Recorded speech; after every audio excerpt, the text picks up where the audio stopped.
Avis vascular centre మన దేశంలోనే the best varicose vein hospital. So అందరికి వేణుస్వామి గారు అవైలబుల్ గా ఉండరు కదా, మరి మీరు అన్నట్టు పూజారులు గణాలు చూసి ఏవో తూతు మంత్రంగా చేసేస్తుంటారు కదా. అడగాలి కదా. ఇప్పుడు నా దగ్గరికి, ఇప్పుడు ఉదాహరణ నా దగ్గరికి ఒక అమ్మాయి వచ్చింది. అమ్మాయి వచ్చి అబ్బాయి జాతకాన్ని చూపించి, స్వామి మా ఊర్లో నేను పంతులకు చూపించుకున్నా, ఈ జాతకం చాలా బాగుంది అన్నాడు మా పంతులు అనగా, నేనేమంటున్నా అంటే ఇవాళ రేపు మీకు ChatGPT వచ్చింది, మీరు అడగండి ChatGPTని.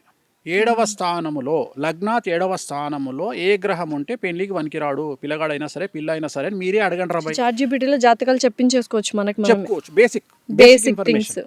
నేను ఏమంటా, ఇదే ప్రశ్న పంతులు అన్నాడు, వాడు ఆన్సర్ చెప్పాలి నీకు కరెక్ట్ గా. ChatGPT చెప్పిన ఆన్సర్ చెప్పాలి, అప్పుడు నమ్ము. అప్పుడు నమ్ము. మంచి పాయింట్ చెప్పా. నేను ఏమంటున్నా అంటే, నాన్న వేణుస్వామి కూడా లప్పుడుగాడు బై నమ్మకు. వేణుస్వామి గురించి టీవీ ఛానల్ వచ్చినాయే నమ్ము, లంగా దొంగ లఫంగా, రైట్ ఒప్పుకుంటా, నమ్మకు. ఫస్ట్ ChatGPT ఓపెన్ చేయి. ChatGPT ఓపెన్ చేసి 7వ స్థానంలో కేతు ఉన్నాడు, మరి ఏంది పరిస్థితి? ఇప్పుడు వైదవ్యం అంటాం. ఒక అమ్మాయికి పెళ్లి చేసుకున్నాక భర్త చనిపోతాడు, అట్లనే ఒక అబ్బాయికి పెళ్లి అయినాక భార్య చనిపోతుంది. అది ChatGPT చెప్తుంది నీకు. నువ్వు అడుగుతా చెప్తుంది.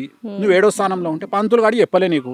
నువ్వు చక్కగా తీసుకుపోయాను ముందర పెట్టి, ఆ 7వ స్థానంలోకి కేతు ఉన్నాడు, ఎట్లా చేసుకోవాలి పంతులు అని అడగంగానే చెల్లా చెమటలు వస్తాయి పంతులకు. ఎందుకంటే సబ్జెక్ట్ పంతులు తెలియదు కాబట్టి, నాకు తెలియదు తల్లి అంటాడు. ప్రతి ఒక్కలా వేణుస్వామి గారిని అప్రోచ్ కాలేరు కాబట్టి ChatGPT బేసిక్ గా వాడమంటే క్లియర్గా చెప్తుంది. నేను ChatGPTని అడగండి. నేను అనేది ఏంటంటే, ChatGPT మనుషుల కంటే ChatGPT గొప్పది కాదు. త్వరలో ChatGPT అంతమవుతుంది, AI కూడా అంతమవుతుంది. AI అనేది మనుషులకు పోటీ రాదు జాతకరీత్యా. ఏంటి సార్ ఫ్యూచర్ అంతా AI అంటున్నారు? AI ఆర్టిఫిషియల్ ఇంటెలిజెన్స్ ఫ్యూచర్ అంతా అంటున్నారు. వేణుస్వామి చెప్పిండు, అండర్లైన్ రాసుకోండి. ఏమని? AI పోతుంది. ఎప్పుడు, ఎన్ని ఇయర్స్ కి పోతుంది? 2032 వరకు AI మీద జనాలకు ఇంట్రెస్ట్ పోతుంది.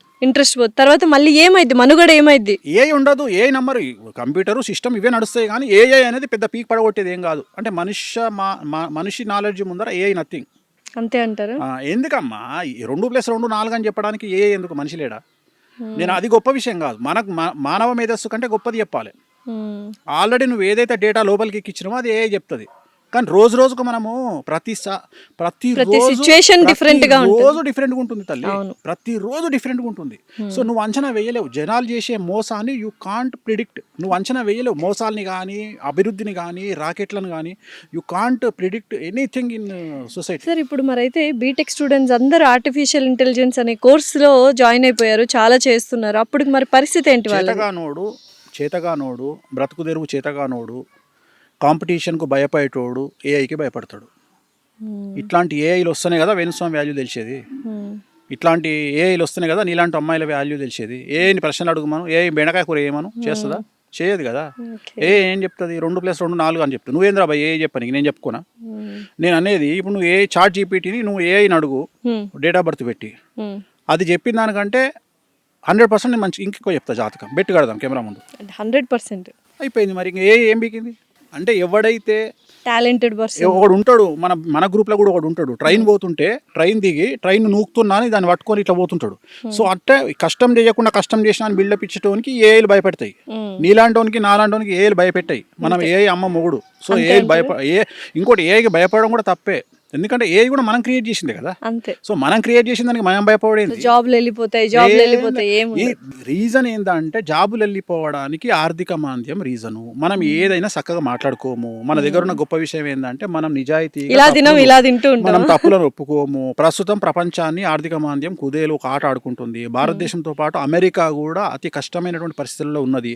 ఆ విషయాలు మనం మాట్లాడకుండా, అప్పులలో ఉన్నటువంటి కంపెనీలు, దివాలా తీసిన కంపెనీలు అన్ని పనులను తీసేస్తుంటే దానికి వాడు ఏ అనేటువంటి ఒక రూల్ చెప్పి మనల్ని తీసేస్తున్నాడు. Okay, definite. సార్ ఇప్పుడు ప్రపంచంలో అతిపెద్ద సమస్య ఏంటంటే డబ్బు సంపాదించడము. డబ్బు లేని వాళ్ళు, అంటే ఏదైనా ప్రాబ్లం ఉంది అంటే అది డబ్బుతో ముడిపడి ఉంటుంది. సో వేణుస్వామి గారు డబ్బు ఎలా సంపాదిస్తారు, డబ్బు సంపాదించడం ఎలా అని అడిగితే ఏమంటారు? డబ్బు సంపాదించడం ఎలా అంటే, ప్రపంచంలో 3 విషయాలు చాలా సింపుల్ విషయాలు. 1 డబ్బు సంపాదించడం, 2 అమ్మాయిని పడేయడం, 3 సెలబ్రిటీ స్టేటస్ అవ్వడం. ఈ 3 చాలా ఈజీనా? ఈజీ. ఈ 3 కోసం మొత్తం చెప్పని ప్రపంచంలో ఈ 3 ఈజీ. ప్రపంచంలో 3 కష్టం. 1 డబ్బు నిలుపుకోవడం, 2 పడేసిన అమ్మాయిని కాపాడుకోవడం, 3 సెలబ్రిటీ స్టేటస్ నిలబెట్టుకోవడం. డెఫినెట్లీ. ఓకే. సో ఇక్కడ సెలబ్రిటీ స్టేటస్ నిలబెట్టుకోవడము, ఇప్పుడు ఉదాహరణ అమ్మాయి పడే వరకు ఉన్న కసి పడ్డ తర్వాత ఉండదు. ఎఫర్ట్స్ ఉండవు తర్వాత. ఎస్, ఎందుకు అంటే ఆమె పొద్దున్న లేస్తే మన ఇంట్లోనే మన ముంగటనే బాత్రూమ్ కాడ బ్రష్ చేసుకుంటుంది రాత్రి ముఖం కడుక్కోకుండా. సో అంతకుముందు మనం గల్వనికి వచ్చినప్పుడు చాలా అందంగా తయారై వస్తుంది మేకప్ వేసుకొని. సో తర్వాత మనకు ఆ అందంగా అనిపించదు. అంటే లుక్సేనా సార్ ఇంకా? చెప్తా నేను. సో తర్వాత అంతకుముందు ఆ అమ్మాయిని ప్రేమించేటప్పుడు ఈ అమ్మాయి పడితే చాలనుకుంటాడు మొగోడు. తర్వాత పెళ్లి కాగానే ఏమవుతుంది, నెలకు రెంట్ కట్టాలి, కార్ ఇన్స్టాల్మెంట్ కట్టాలి. సో వీడు ఈ పనులు ఉంటాడు. అమ్మాయికి ఏమనిపిస్తుంది అంటే ఇంతకుముందు వీడు టైం అంతా నాకు ఇచ్చేటోడు, ఇప్పుడు నాకు ఇస్తలేడు. సో వాన్ సావేంది, పైసలు సంపాదించి బాధ్యతల వల్ల వాడు నానా రకాల సంకలు నాకాల్సి వస్తుంది.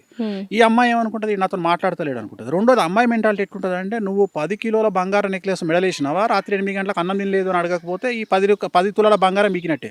అంతే కదా సార్. అంటే నేను అదే చెప్తున్నా, దీన్ని బ్యాలెన్స్ చేయగలిగిన వాడు మగవాడు అని చెప్తున్నా. నేను ఎక్కడ అమ్మాయిని తప్పు అర్థమైంది. మొగోడు ఏమనుకుంటాడు అంటే, నేను మంచి కారు పెట్టినా నా పెళ్ళానికి అని ఖుషి అవుతాడు. నేనేమంటారా, కారు పెడితే కాదురా, రాత్రి పొద్దున టిఫిన్ చేసినావా అని అడుగురా, హ్యాపీ ఫీల్ అవుతుంది.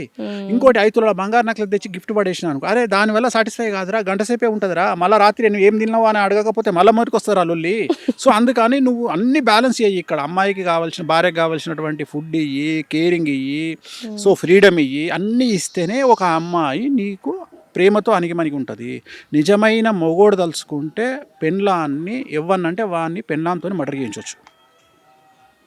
నిజమైన హస్బెండ్ కరెక్ట్గా భార్యను హ్యాండిల్ చేస్తే ఆ భార్యకు కత్తిచ్చి వాడిని చంపేయంటే చంపేస్తుంది. కానీ అది చేతగాని కొడుకులు, వీళ్ళకి ఏదో ఎక్స్క్యూజెస్ చెప్పుకోగలిగిన వాళ్ళు సరిగ్గా అమ్మాయిని చూసుకోరు. నేను అనేది ప్రయారిటీ ముఖ్యం రా. నీ జాతకం, నీ జీవితంలో నీ ఫస్ట్ ప్రయారిటీ నీ పెండ్లం, నీ సెకండ్ ప్రయారిటీ నీ పిల్లలు, బస్ అంతే. ఇంక వదిలేసి ఇంక తల్లి తండ్రి వీళ్ళ మీద బాధ్యత చూపి. నీ తల్లి తండ్రి ఉన్నారు, నీ తల్లిదండ్రికి బాధ్యత. నీ బాధ్యత ఏంది, వాళ్ళకి టైంకు మెడికల్ షాప్లో మెడిసిన్స్ ఇప్పియడము, వాళ్ళు తిన్నరా లేదా కనుక్కో, అది బాధ్యత. సో ఇది తెలియక చాలా మంది గొడవలు పడేసుకుంటూ భార్యాభర్త విడిపోవడానికి ఇటు తల్లిదండ్రులు అటు తల్లిదండ్రులు కారణం. రెండవది ఏంటంటే, ఇప్పుడు ఉదాహరణ ఈ మధ్య కాలంలో అమ్మాయిలు స్ట్రెస్ ఎక్కువ తీసుకోవడం వల్ల, రెండవది మనం తాగేటువంటి పాలల్లో మొత్తము కెమికలైజ్డ్ పాలు, దానివల్ల అమ్మాయిలు త్వరగా పీసీఓడీలు వస్తున్నాయి.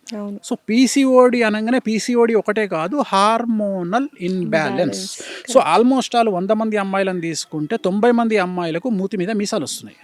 సో ఎందుకు అంటే హార్మోనల్ ఇన్బ్యాలెన్స్. దీన్ని అర్థం చేసుకోగలిగిన శక్తి మగవాళ్ళ దగ్గర లేదు.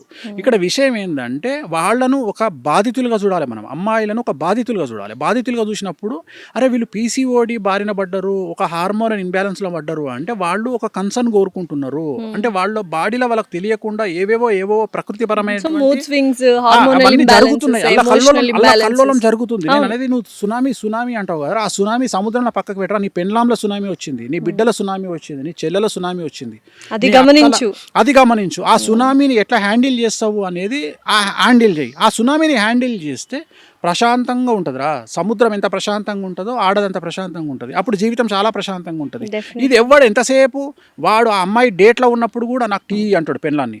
అరే అమ్మాయి డేట్లో ఉన్నప్పుడు 4 రోజులు పాతకాలంలో మనం సెలవిచ్చినాం, ఇప్పుడు ఇస్తలేం రా. ఆమె పొద్దున్న లేస్తే ఆమె తయారయ్యి, ఉదాహరణ ఒక జీన్స్ ప్యాంట్ వేసుకునే అమ్మాయి తను డేట్లో ఉన్నప్పుడు ఆ డ్రెస్ వేసుకొని బయటికి పోయి జాబ్ చేయాలి అంటే ఎంత డిస్కంఫర్ట్గా ఫీల్ అవుతుంది. ఒక ఎయిర్ హోస్టెస్, ఒక మంచి పొజిషన్లో ఉండే ఒక అమ్మాయి, ఒక హీరోయిన్, డ్యాన్స్ చేయాల్సిన హీరోయిన్ డేట్లో ఉండి డ్యాన్స్ చేస్తుంది. లేదు ఒక యాంకరు 18 గంటలు నిలబడి 5 ఎపిసోడ్లు ఇవ్వాల్సిన యాంకరు డేట్లో ఉండి అడ్డగోలుగా నీళ్లు అన్నట్టు బ్లీడింగ్ అవుతుంటే ఆ అమ్మాయి ఆడ నిలబడి చేయాలి అంటే, అరే నీకు దెబ్బ తగిలి, నీకు ఒక చిన్న బొటనేలకు దెబ్బ తగిలి గిలగిల కొట్టుకొని 3 పల్టీలు కొడతావు, గాడిది కొడక. ఆ అమ్మాయి బ్లీడింగ్తోనే ఆడ కష్టపడుతుంది, నువ్వు ఆమెను కంపేర్ చేసి ఆమె గురించి తెలుసుకోలేనటువంటి మూర్ఖమ్ముండా కొడుకువి.